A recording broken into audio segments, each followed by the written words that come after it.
Twongeye kubasuhuza mwese abakurikiye Iriho Family TV, tubifurije umugisha w'Imana. Nk'uko bisanzwe muri kumwe na mwene so Maniriho Jean Marie Vianney. Tugarutse kuri cya cyigisho cyacu cyitwa gusenga, tukaba tugiye kubagezaho igice cya gatatu. Reka tubanze dusenge Imana tuyiragize. Uwiteka Mana yaremye ijuru n'isi, Imana y'ubutware bwinshi, Imana y'ubushobozi, Imana yo kubahwa. Tugushimiye ko ushobora byose, tugushimiye ko uri umunyembaraga, tugushimiye ko uri Imana y'ubutware. Ngwino ubane natwe muri iki cyigisho, turusheho gusobanukirwa neza ibyo ukeneye, ibyo udushakaho, turusheho kwaguka no kunguka kugira ngo tugusenge nk'uko bikwiriye, kandi amasengesho yacu agire umumaro, ahindure isi kandi atume izina ryawe ryogera. Tubisabye tubyizeye mu izina rya Yesu Kristo, amen. Murakoze cyane. Mu bice bibiri bibanza ibyo twaganiriye, twagiye tuganira ku bitandukanye bivuga ku gusenga. Twahereye kureba icyo twakwita gusenga, ubusobanuro bwo gusenga, aho twavuze ko gusenga ari igikorwa cyo kuramya, kandi tuvuga ko ibikorwa byinshi dukora bihuriye byitirirwa gusenga, n'uburyo bwinshi bwose dukoresha, ubwo buryo bwose buhindukira bukaba kuramya Imana. Kandi twavuze ko mbere y'uko umuntu asenga Imana cyangwa se ayiramya, ayikubita imbere, ayihimbaza, akwiriye kubanza gusobanukirwa uwo ari we. Twabonye ko ibisengwa ari byinshi, abantu basenga imana zitandukanye, imana ni nyinshi, ibyitwa imana ni byinshi. Twavuze ko ikintu umuntu asenga afata nk'imana ni ikintu aba yubaha mu buzima bwe, ni ikintu aba aha agaciro, ni ikintu aba abona ko gifasha ubuzima bwe, aramutse kibuze yapfa, ni ikintu aba akeneye ko cyamurengera mu gihe cy'ibibazo. Kandi tubona ko kubera ko turi abanyantege nkeya, hari ibyo tudashoboye, ariyo mpamvu twiyambaza ibinyabubasha, kandi ibyo binyabubasha akaba ibyo dufata nk'imana. Bivuze ngo nubona umuntu asenga amafaranga akumva ko amafaranga ari imana ye, ntuzamurenganye. Niyo myizerere ye, nuko abona ko amafaranga ariyo afasha ubuzima bwe. Wowe rero usenga imana yo mu ijuru, yaremye ijuru n'isi, yatanze umwana wayo w'ikinege Yesu Kristo kugira ngo adupfire, ni wowe turi kuganira. Kandi wowe usenga ibitari imana nyakuri, turakurarikira kugira ngo we gusenga ibyaremwe, ahubwo usenga imana yabiremye, kuko ari hejuru ya byose. Satani akunda kurangaza abantu cyane kugira ngo be gusenga imana nyakuri, ahubwo basenga ibindi bitari imana by'ibigirwamana. Ntekereza cyane kuri iki cyigisho, niyumvise mpatwa ko twaganira mu gice cya gatatu, twaganira ku ngingo ivuga ngo iyi mana dusenga ni bwoko ki, ni imana nyabaki, ni iyihe mana. Nubwo twagiye tuyivugaho, ariko ntabwo twayivuze neza bitomoye. Niyo mpamvu nifuje ko twakongera kugaruka kwibaza ngo ese iyi mana abantu bahora basenga, abantu bose mugabo urangiye gusenga, ugiye gusenga iki? Ngiye gusenga imana. Nta muntu wakubwira ngo ngiye gusenga amafaranga, nta muntu wakubwira ngo ngiye gusenga ikitari imana. Buri muntu wese icyo asenga bacyita imana. None iyi mana yo mu ijuru, iyi mana tuvuga ngo ni imana ya Aburahamu, ni imana ya Isaka, ni imana y'Abisiraheli, ni imana y'u Rwanda, ni imana y'Abanyarwanda, yaremye ijuru n'isi. Iyi mana ni bwoko ki? Icya mbere turareba ku bintu bibiri. Turareba ese iyi mana ni bwoko ki, ni imana nyabaki, iteye ite, ni ibiki ikunda. Niturangiza turebe ese twibaze iki kibazo, iyi mana uko tuyisenga niko ishaka ko tuyisenga?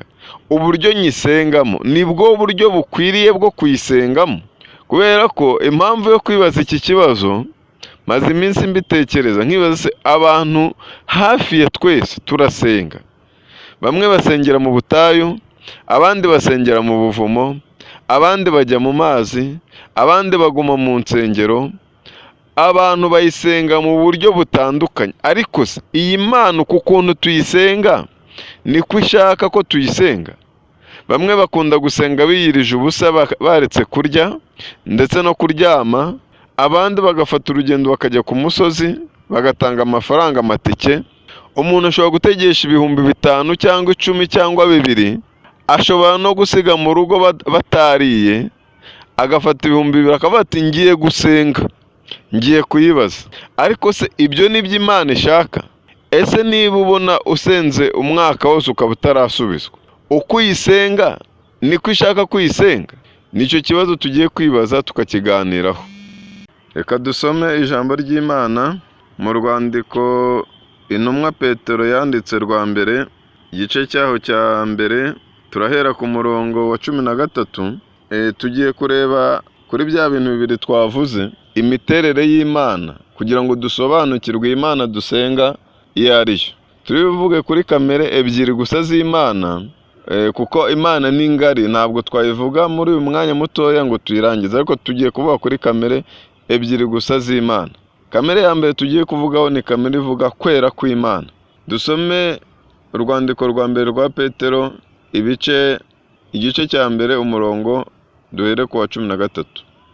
Titire yayo iravuga ngo ibyo kwera mu ngeso, nuko mukenyere mu mitima yanyu, mwirinde ibisindisha, mwiringire rwose impano y'ubuntu muzazanirwa ubwo Yesu Kristo azahishurwa.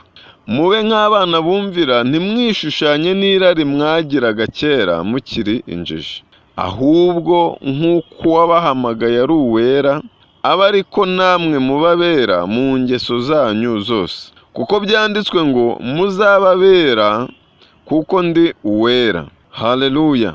Iri jambo ry'Imana riratubwiye ngo ni ibyo kwera mu ngeso.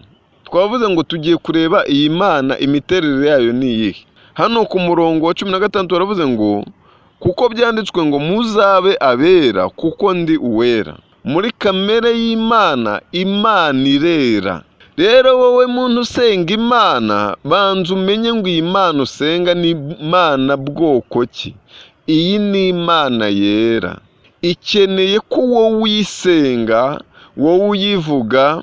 Ubushize twavuze ku ijambo rivuga ngo nujya kuvuga ijambo ry'Imana ngo ubanze were, ngo umuntu wese watura izina ry'Imana mu kanwa ke ngo gwiriye kuba ari uwera.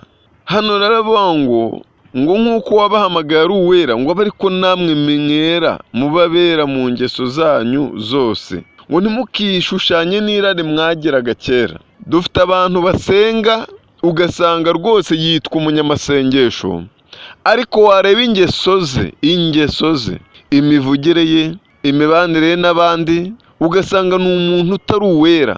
Arabeshya, avuga amagambo yo guteranya, ni umunyamagambo, ni wa muntu umunyeshyari, ugasanga mu ngeso ze zose, ugasanga ntabwo ari uwera. Ariko Petero arandika aravuga ngo ntimukishushanye na rya rari mwageraga mukiri injiji. Bivuze ngo ukimara kumenya Imana, Bibiliya muri yo biravuga ngo kubaha Uwiteka nibwo bwenge, kandi kuva mu byaha niko kujijuka.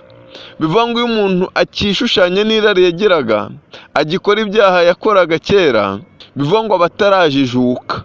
Hano Bibiliya yavuze ngo irari mwagiraga kera mukiri iki? Mukiri injiji. Niba ugikora rero ibyo wakoraga kera, nturajijuka. Mu yandi magambo, nturamenya Imana. Kubaha Uwiteka nibwo bwenge, kandi kuva mu byaha niko kujijuka. Bivuze ngo nturajijuka kuko ukiri mu byaha.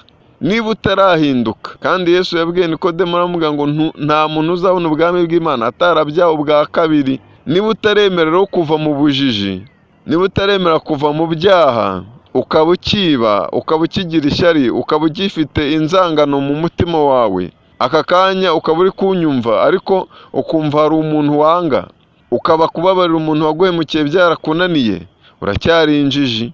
Ntabwo ari ugutukana, ariko ni Bibiliya bivuze. Imana itubabarire, duhe kujijuka. Kubaha Uwiteka nibwo bwenge, kuva mu byaha niko kujijuka. Iyo umuntu akiri mu byaha, aba akiri injiji ku by'agakiza, aba akiri injiji kubwo kumenya Imana, abataramenya Imana asenga, kuko iyi Mana ni Imana yera. Iyi Mana umuntu wese uyisenga akwiriye kuba yera. Ngo nk'uko wabahamagaye ari uwera, ngo abe ariko namwe mwera mubabera mu ngeso zanyu zose. Niba ushaka gusenga Imana ikakumva, banza urebe ko mu ngeso zawe uri uwera. Banza urebe yuko ubanye neza n'abaturanyi, banza urebe ubuhamya bwawe niba uri uwera. Amagambo yawe aratunganye, amagambo yawe ntabwo ari ya yandi ateranya. Yakobo niwe wanditse, arandika aravuga ngo isoko ivamo amazi meza ntabwo ikwiriye kuvamo amazi akereta, ngo ururimi rwacu ngo ni urwo guhesha umugisha, ntabwo ari urwo kuvumisha. Imana itwiteho. Iyo ni kamere ya mbere y'Imana. Imana irera, igukeneye ko wera. Twavuze ngo turibaza ibibazo bibiri, iyi Mana dusenga ni bwoko kiteye ite, imiterere yayo ni iyihe, kugira ngo tutazagendera mu kigare tugasenga Imana tutazi. Tubonye ko kamere ya mbere y'Imana ari Imana yera. Twanibajije ngo mbese iyi Mana uburyo tuyisengamo niko ikeneye ko tuyisenga? Reka tuhite twibaza n'iki kibazo dushingiye kuri iri jambo. Ko Imana yera ikeneye ko tuyisenga tumeze gute? Ikeneye ko tuyisenga natwe turabera. Ngo umuntu wese uvuga izina ry'Uwiteka abanza ave mu bidatunganye. Iryo ni ijambo ry'Imana. Bivuga ngo niba usenga Imana ikaba yera, nawe ikeneye kuyisenga wera. Nk'uko wabahamagaye ari uwera, niko namwe mukwiriye kuba bera mu ngeso zanyu zose.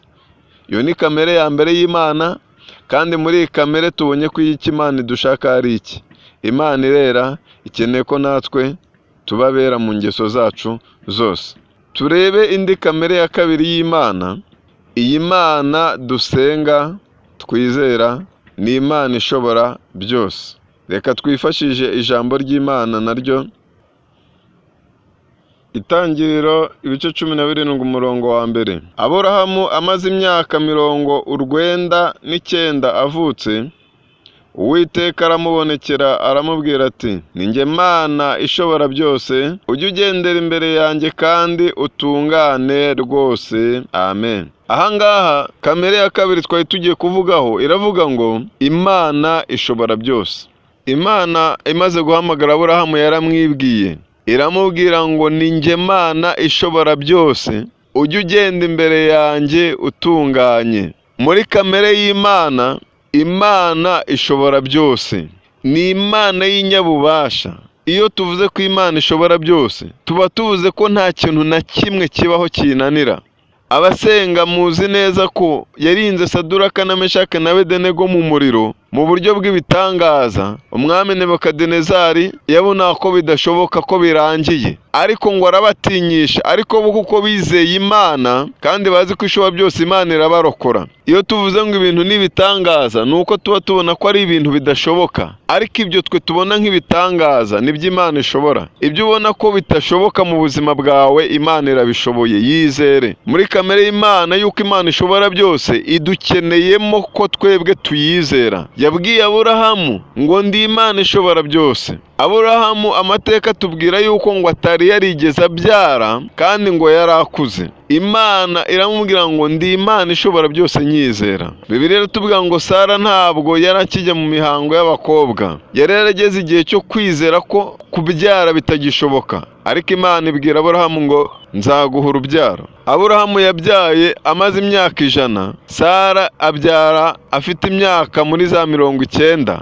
Mu buryo bufatika, mu buryo bwa siyanse, mu buryo bw'abantu ntabwo byari bigishoboka. Ariko Imana kuko ishobora byose, yo yarabikoze birakunda. Ibyo ubona bibaye nk'imisozi, ibyo ubona bidashoboka, Imana irabishoboye. Imana ikeneye ko tuyizera. Bibiliya ivuga ngo hahirwa umuntu wizera Uwiteka, Uwiteka akamubera ibyiringiro. Iyo umuntu asabwa kwizera Imana, agomba kubanza akayimenya, akamenya ko ishobora byose. Iyo wamaze kubimenya ukabyizera, uvana imibare mu bintu by'Imana. Niba Imana ikubwiye ngo nzaguha inzu, wijya mu mibare yo kwibaza ngo buse ngo bizanyura he. Bibiliya iravuga ngo Aburahamu we yizeye Imana ngo imuhanyiriza no gukiranuka. niyo mpamvu tuvuga ngo ni sekuruza w'abizera. Ntabwo ujya kuvuga ngo ubusa ko imyaka yagiye bizanyura he. Huye iyo ugiye mu mibare uba utarayizera. Imana isaba Aburahamu kuyitambira Isaka, Aburahamu ntabwo yigeze ajya mu mibare yo kwibaza ngo mbese bizanyura he. Huye yaravuze ngo Uwiteka niwe wamumpaye, we muri we afite ubushobozi bwo kongera akamurema no mu ivu. Imana imaze kubona ko Aburahamu atamwimye Isaka, yaramubwiye ngo nabonye ko ukiranuka kandi unyizera, umwana wawe mwihorere, imuhereze intama yo gutamba. Imana ikintu igukeneyeho ni uko wizera ko ishobora byose, ukavana imibare mu buzima bwawe, ukiringira Imana. Ibyo ubona ko bidashoboka ukavuga uti Imana izabikora kuko ishobora byose. Niba ikubwiye ngo nzagukorera iki, wijya kureba inzira z'Imana ni ndende cyane. Bibiliya iravuga ngo Imana yaravuze ngo inzira zanjye zisumba izanyu, kandi uko ntekereza siko mwebwe mutekereza. Rero ndagusabye, niba usenga Imana wizere ko ishobora byose. Ntabwo wamenya aho izanyura. Inyura mu bintu bimeze nk'ibitangaza, inyura mu bidashoboka. Mu nyanja igiremamo inzira, yarabikoze. Abisirayeli baratambuka, bageze mu butayu babura ibyo kurya, ibamanurira manu. nta wari uzi aho imanu zituruka. Bararya imyaka 40 batunzwe na manu. Siyansi tubwira ko iyo umuntu ariye indyo imwe arwara bwaki, uko yaba imeze kose. Ariko Abisirayeli bariye manu imyaka 40. Si ikibazo cy'ibyo kurya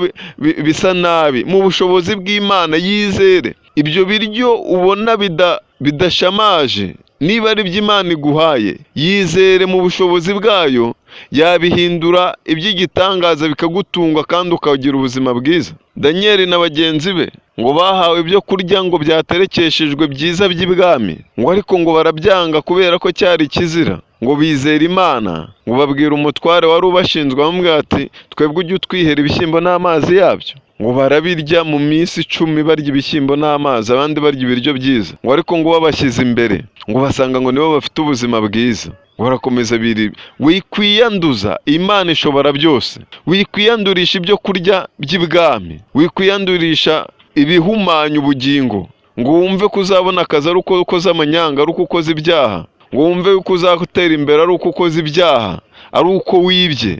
Bibiliya ivuga ngo kubaho Uwiteka iyo bifatanyije no kugira umutima unyuzwe bivamo inyungu nyinshi. Izera Uwiteka ko ashobora byose. Ubwo buzima bubi ubona urimo izabugukuramo kuko ishobora byose. Ntabwo ukwiriye kwiyanduza kugira ngo utere imbere. Haleluya.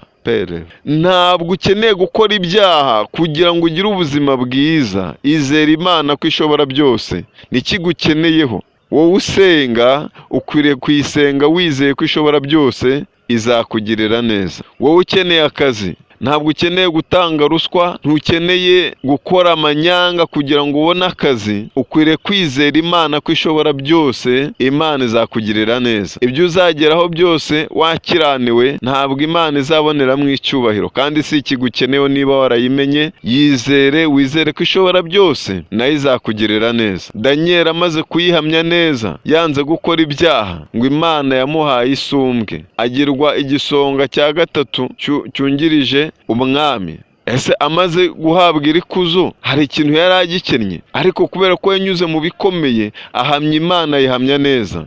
Ubwo bavugaga ngo basenga ibishushanyo, aba basore 3 banze kubisenga, bahamya Imana. Ntibatekereje ku kazi kabo ngo batekereze ko bagiye kubura ubuzima. Iyo umuntu yizera Imana ntabwo ashyira mu mibare y'ubuzima bwo mu isi. We yizera Imana, Imana yikikorera ibyayo. Bamaze kuyihamya, umwami ngo yatanze itegeko, aravuga ngo umuntu utazasenga Imana ya ba Saduraka na ba Meshake azatemagurwa. Ariko mbere bagize ikigeragezo kibasaba kwihakana Imana. Gusenga igishushanyo ni ukwihakana Imana, ni ukutayizera. Iyo wizera ko ishobora byose, wizera ko ibasha no kukurinda ibyago n'amakuba. Rero witekerezaho gukora ibyaha, witekereza ko kwirwanirira, kwicira inzira ari byo bizatuma ugira amahirwe, ari byo bizatuma ugira ubuzima bwiza. Ahubwo wowe wizera Imana kandi ugire gukiranuka, ubu wera mu ngeso. Twabonye ko muri kamere y'Imana, Imana irera, ikeneye ko twera mu ngeso zacu zose, ikeneye ko tuyisenga tuyizeye kuko ishobora byose. ibyo bintu bibiri niba utabifite, niba utari uwera mu ngeso, niba utizera Imana, bivuze ngo Imana uri gusenga